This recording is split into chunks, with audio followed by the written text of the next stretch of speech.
आईएनटीटी-यूसी के जुलूस को लेकर कुचबिहार में उत्साह, जाम में फंसे बीजेपी विधायक। केंद्र के हितर नन परिवहन कानून के विरोध में तृणमूल कांग्रेस स्टेट यूनियन आईएनटीटी-यूसी के कुचबिहार शहर में एक जुलूस का आयोजन किया गया। जुलूस और विरोध प्रदर्शन से कुचबिहार में व्यापक उत्तेजना फैल गई। प्रदर्शनकारियों ने मार्च किया और कुचबिहार शहर में सैनिटरी रोड का अवरोध कर दिया।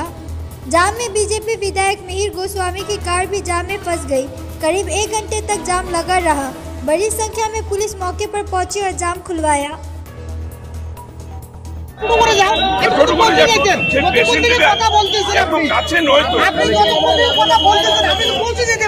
কোথায় বলো তো? আপনি তো বললেন মিশন হাসপাতাল। মিশন হাসপাতাল আরে তুমি ধাক্কা দিও না রে। সত্যিকারের আন্দোলন করো, তাহলে তোমরা একটু চলো না আমার সঙ্গে। পেশেন্টের ওখানে দেখে নাও। আরে বাবা আপনাকে তো আটকাইলে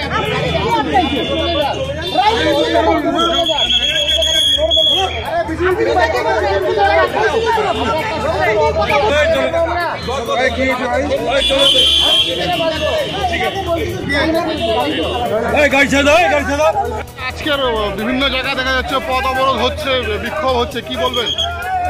আমাদের আজকে ঘোষিত মিছিল ছিল, অবস্থান বিক্ষোভ ছিল। আমাদের মিছিলের শেষে কয়েকটা বিজেপি হোক সিপিএম হোক কে আছে জানি না, তারা ঢুকে অশান্তিগুলো করার চেষ্টা করছে।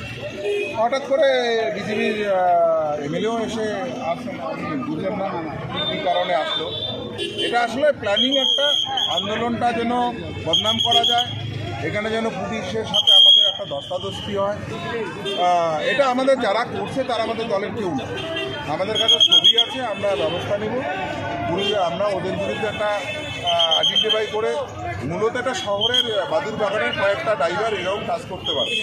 ওদের অবজেকশন ছিল যে মোদির বিরুদ্ধে কেন স্লোগান হবে, কেন্দ্রীয় সরকারের বিরুদ্ধে হবে না কেন, মানে ড্রাইভার মোর্চা। তো ভাই ওরা আন্দোলন করলে ওরা আন্দোলন করতে পারে, কিন্তু কেন্দ্রীয় সরকার আইনটা করে তার বিরুদ্ধে তো বলতে হবে। এটা বলতে গিয়ে কিন্তু তারও গায়ে লাগে। আমরা মিছিল আজকে ডেকেছি, অবস্থান চলছে, ডেপুটেশন হয়ে গেল, আন্দোলন সেখানে হচ্ছে। কতিপয় কয়েকজন ঢুকে এখানে অশান্তি করার চেষ্টা হয়েছে, আপনারা দেখেছেন। আমরা এগুলো স্টেপ নিব এবং আমাদের দলের এগুলো কেউ না, যদি কেউ হতো তাহলে এখানে আসতো। নাটাবাড়ির বিধায়ক যাচ্ছিল তার গাড়িও আটকে দেওয়া হয়েছে। দেখুন ঘটনা হচ্ছে, তৃণমূলের পতাকা আমরা কেনে নিলাম আপনাদের, যারা আমাদের দলের আমরা কেউ চিনি না, তারা আমাদের দলের কেউ না। বিষয়টা হলো শোনেন, একটা মুভমেন্টের এটা গেরিলা পদ্ধতি এরকম হয়। আপনারা জানেন, অনেকে আন্দোলন করেছেন, অনেকে অনেক দল করেন। আশা করি ভারতবর্ষের প্রত্যেকটা মানুষই দল করে। এটা দলের অনেকগুলো লোকের মাঝখানে ঢুকে এগুলো করার চেষ্টা হয়েছে। আমরা শোনার পরে আমরা আসলাম। এটা প্রায় ঘন্টাখানেক ধরে সুনীতি রোড অবরুদ্ধ হয়ে আছে। ঘটনা হচ্ছে, আমরা ডেপুটেশনে ছিলাম, এসপির পরে ডিএম, তার ডেপুটেশন চলাকালীন সময় তো আসতে পারবো না, এটুকু সময় তো দিতে হবে।